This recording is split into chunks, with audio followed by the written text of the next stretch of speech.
Just in case you're wondering why you should vote for Bob. Anybody remember that there was an election last month, at least in the UK? And most of the politicians were there trying to sell off public land for development and stuff like that.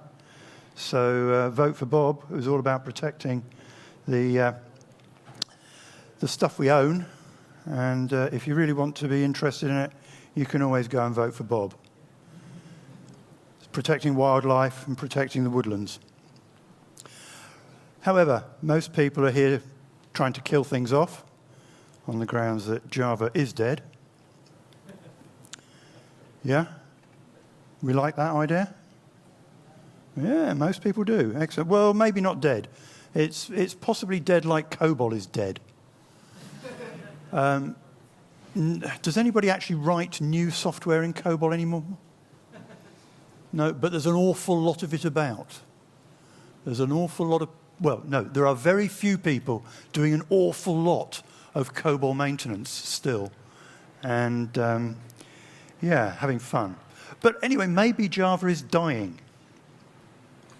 Yeah, I think that's much more likely. So what are the symptoms? Getting into the medical analogy. Well, we're reading them there. Java is seriously verbose. Yeah, definite. No, red's not going to do it. So let's try yellow. Java is seriously verbose. I don't think anyone could argue against that. It has poor type inference. So that's another tick. I don't think the compiler does any inference at all. You have to write everything. My pet bugbear is that the Java support for concurrency is not that good. It's very, very low level. How many people... I can't see through the lights, so you'll have to forgive me sort of squinting. How many people use the synchronize keyword? Stop it. Now. You shouldn't be using synchronize. How many people use locks? Okay. Are you writing an operating system? No, in which case, stop using locks. Shouldn't be having them.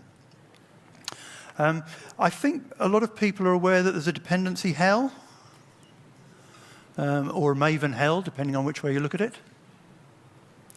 And as fun session yesterday, looking back on the history of Java, and it's clearly a programming language rooted in the 1990s, and that's like 20 plus years ago, and languages have moved on, life has moved on, the world has moved on. Whoops, that was not supposed to happen. Aha. Curses. So we get rid of you. Get back to up here, which is where they should have been. Now that is definitely not supposed to happen.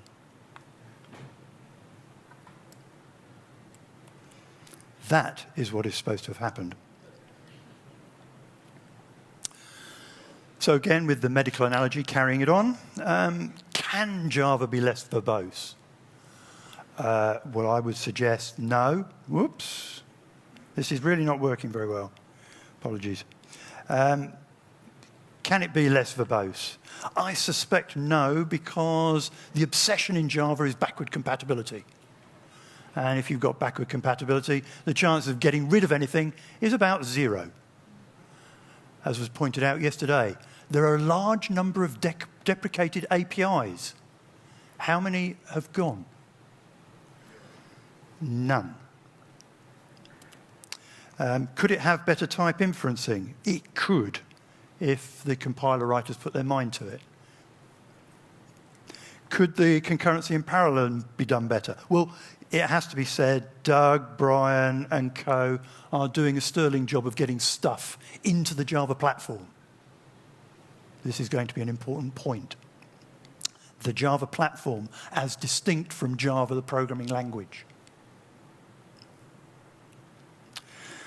I guess people are getting interested in Jigsaw, or whatever it will be called. Are people still interested in OSGI, or has that died a death? Depends whether you're using Eclipse, I guess. Oh dear, no laughter. Never mind. And of course, the chances of Java becoming an object-oriented language are 0. It may be object-based, but it is not object-oriented a la the definitions of the 1990s. We can go into that for about 4 days if you want to, but we'll have to do it outside this session. Just take it from me, it is not an object-oriented language. So the prognosis of Java not dying is fairly poor.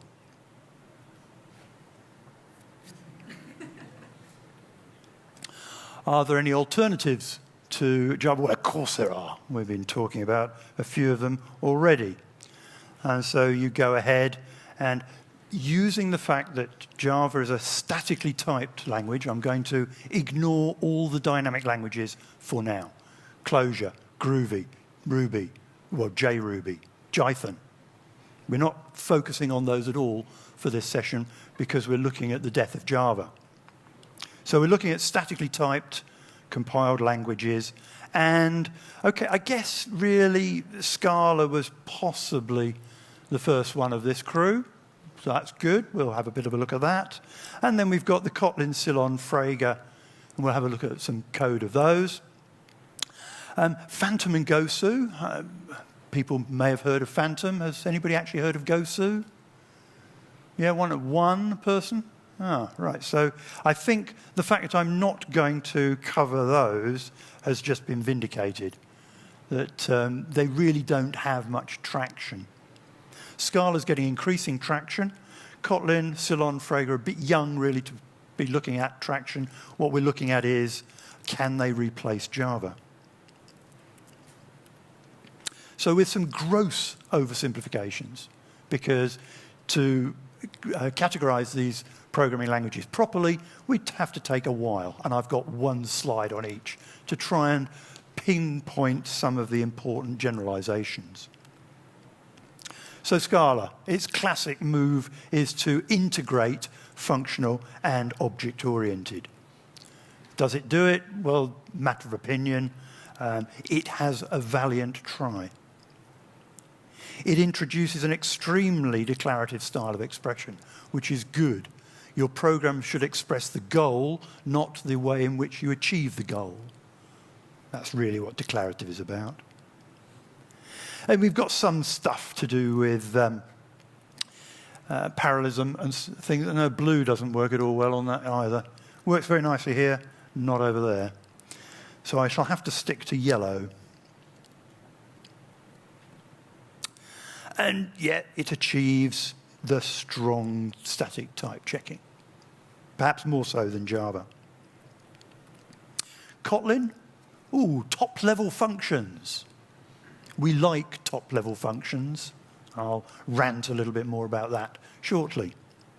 It is fairly object-oriented, blah, blah. You can read the bits and pieces on the slides there, and they will be put up SlideShare and places like that. An interesting thing here with Kotlin, as with one or two other languages, is you can use the language to target the JVM or JavaScript. So you can focus on end-to-end stuff. Does anybody actually like Node.js? No. OK, so that's a complete no-no on JavaScript. And it runs on Android. You're thinking, well, why is that interesting? Java runs on Android. Yeah, Java 6. How long has Java 6 been beyond end of life? Therefore, Android is beyond end of life. Except that we can get all the good stuff with Android using Kotlin. Ceylon, top-level functions. We like top-level functions. Object-oriented, blah, blah, blah, blah, blah. The really interesting thing here, of course, is that Ceylon comes with a ready-made module system, so that you're diving through that dependency hell It also is looking at the end-to-end market in saying that we will be able to target JavaScript as well as the JVM. Any interest? The answer is yes. Frege, perhaps a sort of curveball in here. Lots of people have been mentioning Haskell as the premier functional programming language other than Lisp. And Frege is a JVM language based on Haskell, so most of the code looks like Haskell, tastes like Haskell, isn't quite Haskell. It's Frege. But if you want to do functional programming, forget Scala. Frege is the choice, because it is functional programming. No objects at all. So you can't object to it.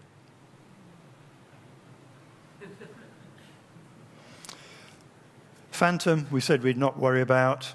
Gosu, we said we'd not worry about. And I'm going to introduce some mystery and suspense into the proceedings by having a language, programming language, that I'm not at this point going to name.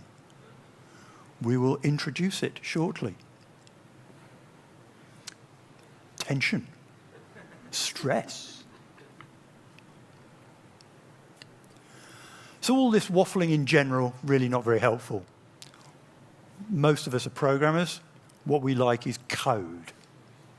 In order to have code, we need a problem.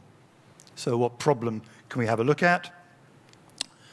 Well, go to the books. What's interesting, that's small, get on one page, can deal with things like discussing parallelism. And the answer is, of course, pi. And no, I don't mean raspberries. I mean, what's the value of pi? Now, does anybody know the value of pi? Yeah, it's really easy. It's pi. We know it exactly. Exactly.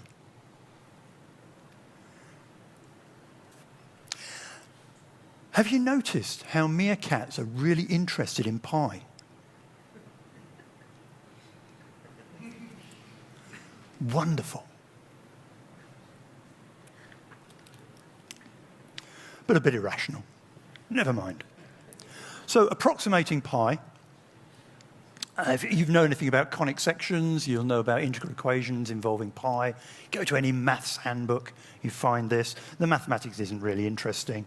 What's interesting is that we've got pi on this side and some computation or other on the other side. If we want exact equality, as in here, then you have to do the integral equation. If we want to approximate the value of pi because we want a numeric value, a floating point number, representing an approximation to pi, we can't do integrals, we're going to have to do sums. And so this little symbol here should actually look like a squiggly one. So there's a proofreading error there, apologies for that. But we now have a formula here which gives us an approximation for pi.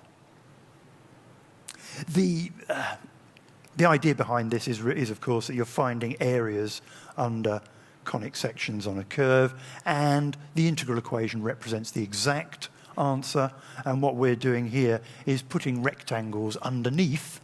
We know how to compute the area of rectangle really easily because it's sort of base height, and then you just sum the number of rectangles, and the more rectangles you have, the more accurate your approximation.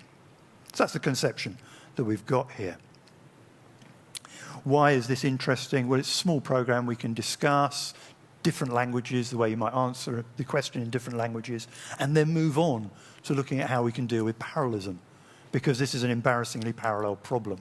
The more cores you throw at it, the quicker you get the answer.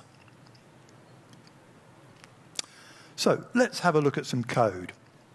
So if we go down here and we find a device, and Tricia will be very happy that I'm using this one. Oh, well, no response to that one. Whoops. So How about that? Is that sort of big enough? Yeah. Java. How many people use final in their code? Not enough. More. Java is a single assignment programming language, and if you don't use the final keyword, you don't get single assignment. So we want to use the final keyword. The only time you don't use final is when you actually have a variable. Do we have any variables here? No. We just have values, binding of names to values. That's the whole point of a declarative approach to life, the universe, and programming. This is cheating a bit in that we're already at Java 8 version of it. What happens if you want the Java before 8 version of it? You end up with some stuff like this, with all this horrible sort of explicit for loops going on here. And for loops are generally a bad idea in most cases, because you can use implicit iteration, which is what's going on here, within the range, the map to double, so on and so forth. We've got implicit iteration with specifying the goal of what we want. So in that sense, maybe Java's doing a little bit better, but why do I have to put final? That should be the default. Why do I have to specify int when it is clearly obvious that the value here is an integer value, etc., etc., etc. The verbosity of the system. So let's do this in a slightly historical way. Have a look at a bit of Scala. So we've got some Scala here. Oh, that's the wrong one. Whoa, it should be here. While loop. Okay, so we have indeed got rid of some rubbish. We have Val, a very interesting person, but also a nice keyword. Except that, can you tell the difference between Val and var?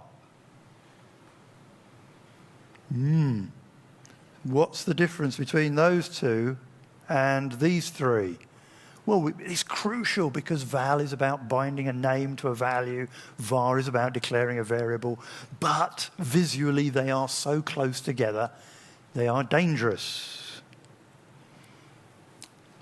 At this point, I normally talk about the Dangerous Brothers, who most people in the audience would never have heard of, from television show late 1980s, early 1990s, with Sir Adrian Dangerous and Richard Dangerous, which is Rick Mayall and Ade Edmondson, sort of in disguise, beating each other up and causing each other lots and lots of pain and anguish. They always did things that were very dangerous. Oh, well, never mind. Here we have the only way of iterating in Scala. This has got to be bad news. Using an unbounded iteration tool for bounded iteration, that's just mixing up something that programming languages gave up years ago. For is the keyword for bounded iteration, while is a keyword for unbounded iteration. Most languages have taken that up. But did Scala? No, it didn't. It said while is iteration and for is a comprehension, and has nothing at all to do with loops. You can use it for doing loops, and one of these certainly will. If we have a look at this one, you can certainly do this sort of thing, but that is not an iteration. It's a comprehension, and it gets compiled out to flat maps and all that sort of stuff going on. So yeah, use of the syntactic symbols is sort of conning us a wee bit, I think. Also, we have, I suppose, dare we use the term in polite company, singleton. Is that a good idea? Why should we be expressing a sequence of code in a class, which is effectively an object class? Mixing and matching things that perhaps shouldn't be mixed or matched.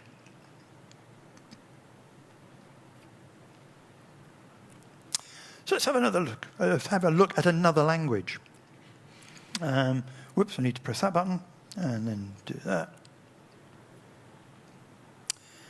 Okay, so we have, apart from the fact that because of a bug that's in the compiler just at the minute, I would normally have written this in there. But because of an issue, as you can see there, KT8067, I'm having to separate those two out in order to get the type inferencing system to do the right thing. But think of it in terms of that expression being all a single one and not having to have the split. Well, yeah, we've got the vowels and we haven't needed to have vars and things like that. That's good. We've got a declarative way of doing things with reduce. That's nice. It's a sum with a little bit of extra stuff going on. I like this. What I like even more is that we have a single function as our entry point. Function collects sequences of things, not objects, because these are statements. You're abstracting over actions. Functions abstract over actions, not classes. Classes abstract over state and methods. So we're getting somewhere nice here. I suspect everybody realizes that this is Kotlin because of the .kt on the end. Bit of a giveaway. You're turning into a hard audience. What about the last of them for the moment, which by definition must therefore be Ceylon? And you'll notice a very, very different form of documentation commenting, much more in a sort of Ruby-esque style of doing things. And actually it tends to lead you to do much more and better documentation because you're not dealing with HTML. Does anyone hate HTML? Why did we not have XHTML2? At least you could then have done something with it. Instead, we get HTML5, where your tags don't even close. However, that's a completely different rant. We've got value rather than val. We could go into the psychology of programming of all this and the reading and all of that stuff. And there's a conference later in the year where we will do exactly that sort of thing. But we're more worried about the way of expressing code. And here we're saying this one is a sum over some attempt to do comprehensions. A simpler version of this might have been, whoops, wrong one, to do a map with a reduce. So you have some sequence of values, you map them into other values, you then reduce them using addition over floats. Or the one that I should have had set up as the first one to see was what is actually a straightforward for loop. Because we've got a for loop, we're having to use variable. But notice that value and variable do stand out, not only because they're colored, but also because they are very, very different tokens. So when we're reading this quickly, it hits us in the face that sum is a little bit dangerous. I think you'll agree, variables are a bit dangerous.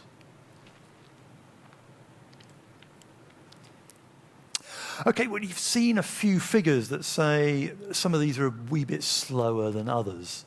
Maybe we should just check that out. So if I go back up to this way, to here, and I think we just want to run the sequential one.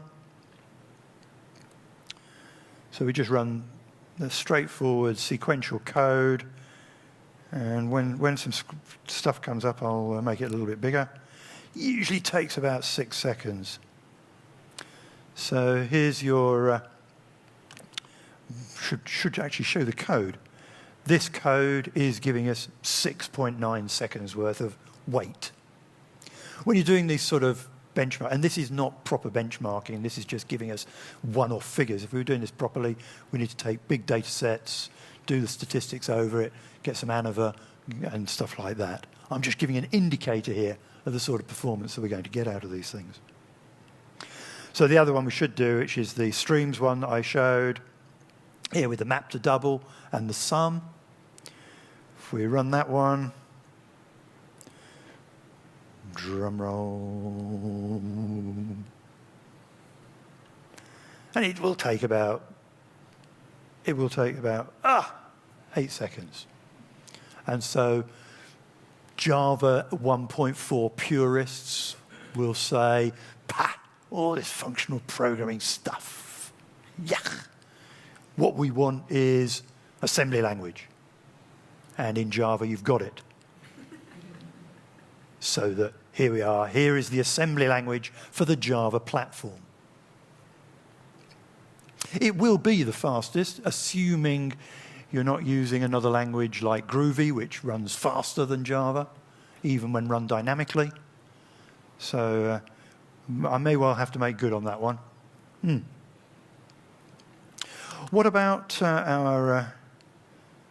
I suppose we'll do this, the while, on the grounds that that's likely to be the fastest. So here goes Scala. Oh. Well, this is sort of not a really fair comment. This is because I use Java 9 on here normally, but people haven't caught up with reality yet, and they still think Java 8 is a good platform. What it does mean is that occasionally you get bits and pieces like this. So if I just go to a proper way of doing things, which is Emacs and a command line, if I run the, what one was it? The better bet would be just to do Gradle tasks. And yes, it will go a bit slower. And we wanted the app while. So if I just Gradle run app while.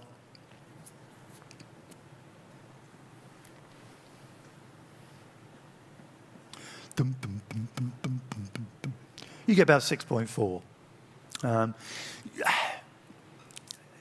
Because it's not statistically significant, we can't say that Scala's faster than Java. But actually, if you go away and do the statistically significant stuff, you will begin to find that in some situations, Scala will run faster than Java. And that is a good thing. But we have some others down here. Kotlin. Now, you're really going to hope that Kotlin runs in here, because Kotlin is produced by the same company that produced the rest of the stuff. So fingers crossed.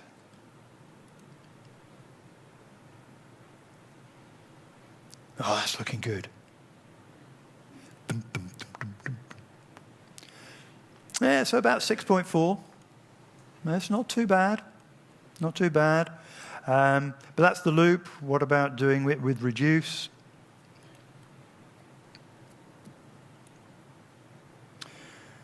Oh, 2.44. Oh, interesting. Again, not a statistically significant result. We can't go away and say that declarative Kotlin beats the out of both Scala and Java.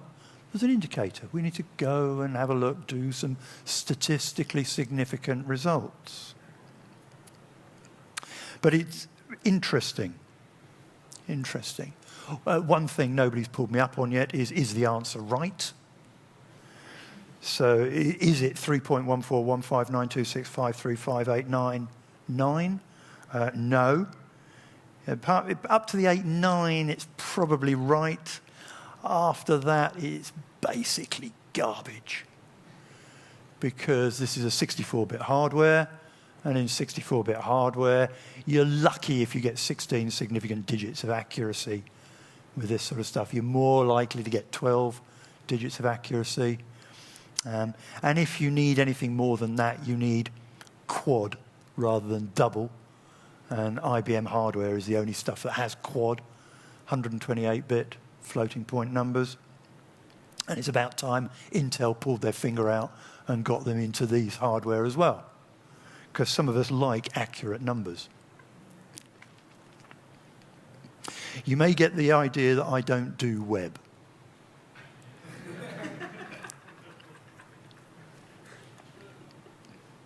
What about the Ceylon? Well, the Ceylon plugin for this IDE, IntelliJ, is very, very alpha. So it's able to show stuff. It really won't run at all, because the original Ceylon was done through Eclipse, and Eclipse remains the primary. It's just that last time I tried to run IntelliJ, Eclipse, and Emacs and run code on the same machine, it all fell over. So I thought, I'm not going to try that again. So if we just nip back up here to my favorite little command line, that's the Kotlin.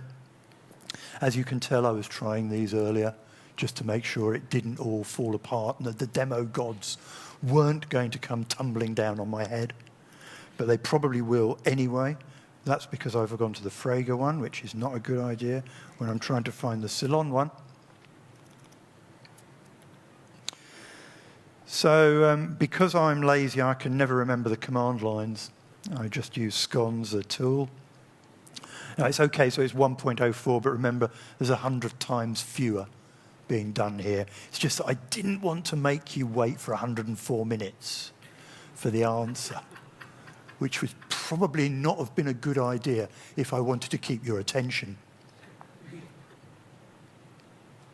So Ceylon today has a few performance issues.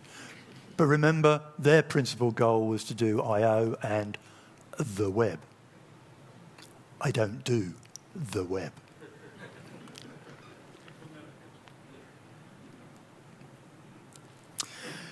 Computers are meant to get warm. If the fan isn't running, I'm not interested.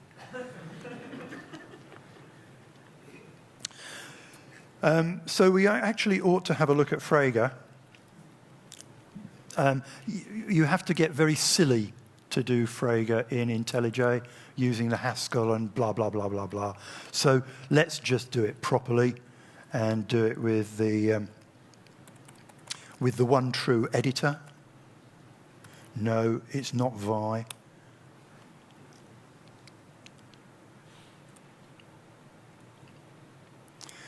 So here are programming as functional programmers intended it.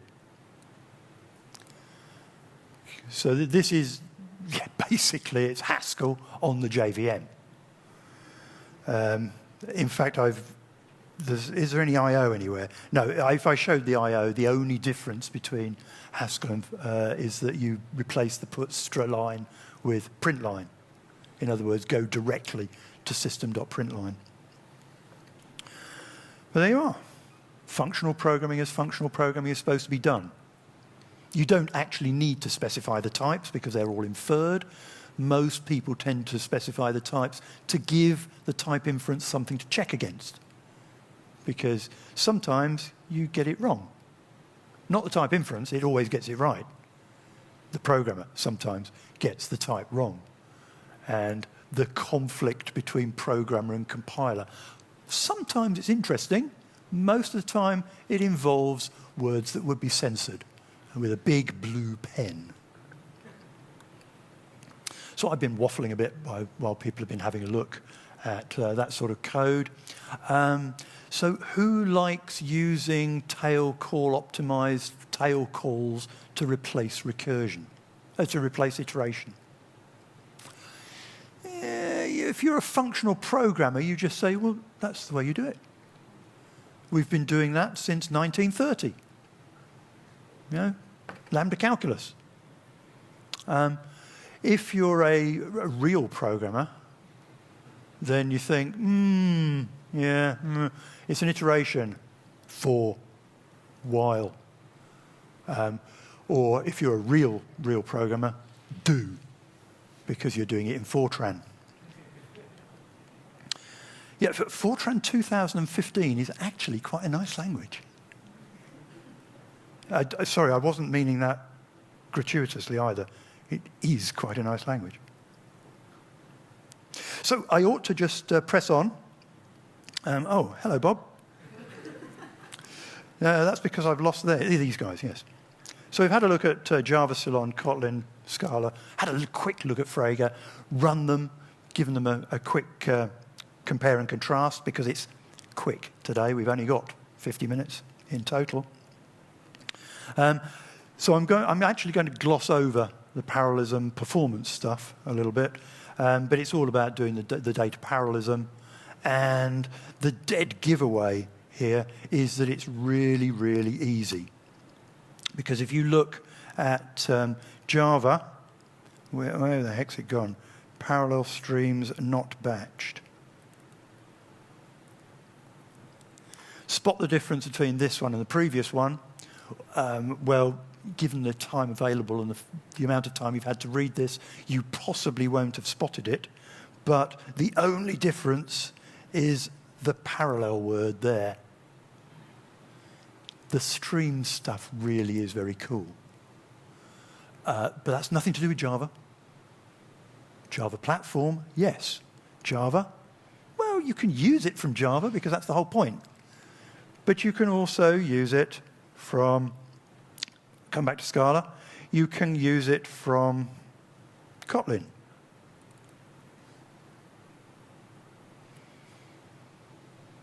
The streams is part of the Java platform. We can use it from any of the languages.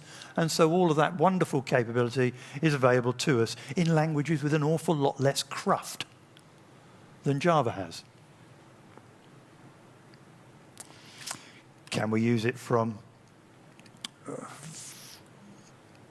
yeah, it gets a bit messy doing things. Oh, that's the batched one. Why batched? Because you want to map the number of tasks to the number of cores and so on and so forth. All of these codes are available on GitHub. If you go to my repositories, it's called pi_quadrature. And so they're all of them available. You can play with them to your heart's content. Do send me email if you find any bugs. And don't send me hate mail. Or rotten tomatoes.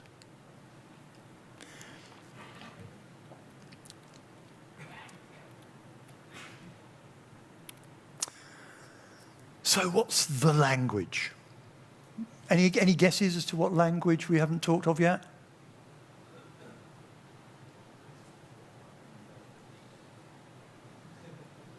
Groovy. It has top-level functions. It's object-oriented. You can do the extension methods like Kotlin. Compiles to JVM or JavaScript. And runs on Android. All the things that Java doesn't do.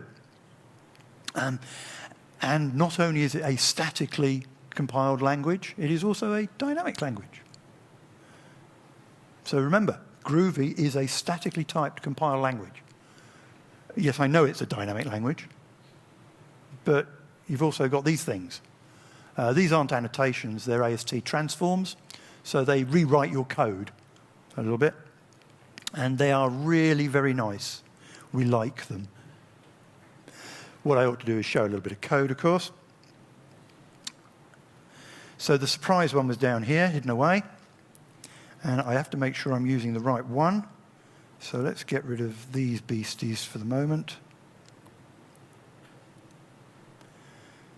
Because what we want to do is to show primitives. There's got to be a static one somewhere. There we go.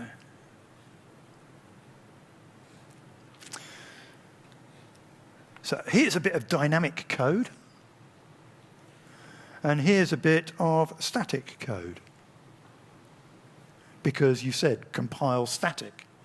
So when the Groovy compiler gets hold of it, it actually doesn't do the normal create a dynamic programming system out of this, create a static system out of this. So I guess we should...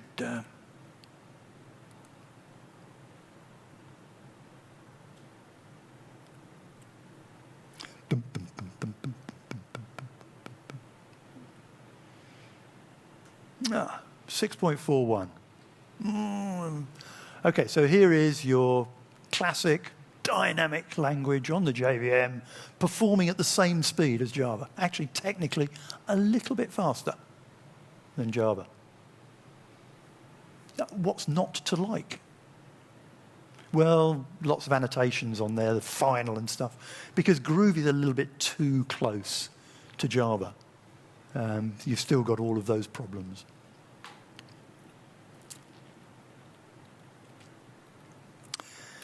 Okay, if we had the full 90 minutes, we could go into a bit of GPARS, so we'll just have the sales pitch and pass on.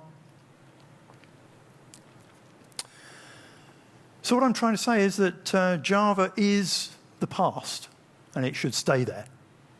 And that in the future, we have languages like Kotlin, Ceylon, Groovy, Scala, Frege.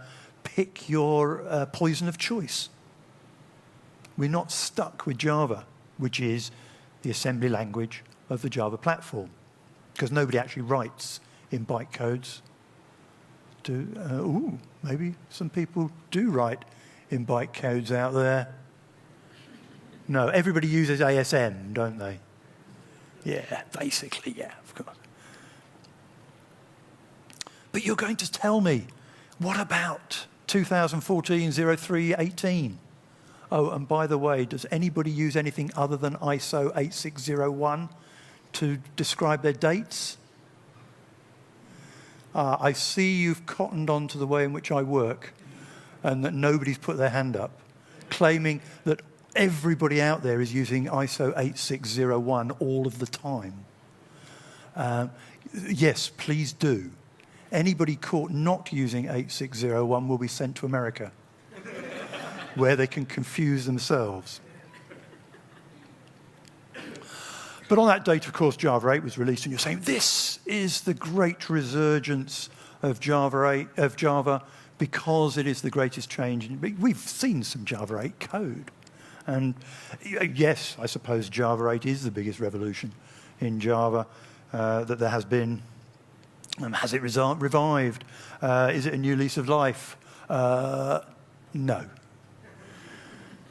Yeah, you've got all this fun stuff. G1 garbage collector. Does anyone not use G1? No, nobody's going to admit it anyway now at this stage of the talk. Nashorn. We've already agreed that nobody uses JavaScript, so that's a complete irrelevance. JavaFX. Trish showed some JavaFX yesterday doing XML. Clearly a really bad idea. If you're going to do client on the local machine, use Griffon, because that creates JavaFX user interfaces for you. But you should, of course, be using GroovyFX. Go investigate. And when you see the FXML versus GroovyFX, you'll say, why did they bother? You're going to tell me that this makes Java revived. And I've been saying this is nothing to do with Java, the programming language. This is to do with Java platform. You can use this stuff from any of the programming languages. So therefore, you don't have to stick with Java. I would show some more code. I've got myself about 6.5 minutes left of this, and we deserve to have a few questions. So I'm arguing in the title, Java is dead. But we've already said, yeah, it's not dead. It's just sort of on the way out in a sort of, it will still be here in 20 years' time, but will anybody be doing anything other than desperate back maintenance? You might say that because the original phrase was, the king is dead, long live the king, which is a standard succession statement and is true. Java is dead, long live Java, because of the Java 8 revolution. No. The whole point is that the world is groovy. And so therefore everybody should be using Groovy, or not. Everybody should be choosing the right language for the job. What I hope I've done here is to let you know that the Java platform is healthy. It's going places. But you're not restricted to Java, the programming language. What I found going around the place, doing various consultancies and trainings, is that people are stuck in a rut. They've done Java, so they must do Java. And they're after Java 8 courses because they've got to do Java. And what I'm saying is that look wider. The Java platform is more than just Java, the programming language, when you want to do statically compiled, strongly typed languages. You've got these other newcomers. And I would suggest that they've got a lot of going for them, not just the lack of verbosity, but in performance, because they extend the move from external iteration to internal iteration, a more declarative expression of code. Java 8 is going there. Other languages are taking it further. Scala was the standard bearer, but the other languages are perhaps now better at doing it, are more consistent with a Java platform. So at that point, I'm going to stop talking. We'll go to, if there are any questions out there.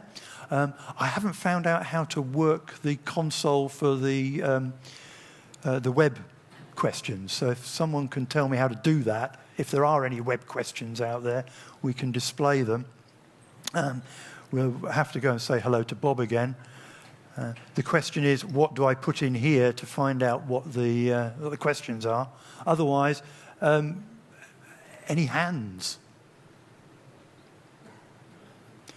No, I've overdone the tricking people by getting them to raise their hands, haven't I?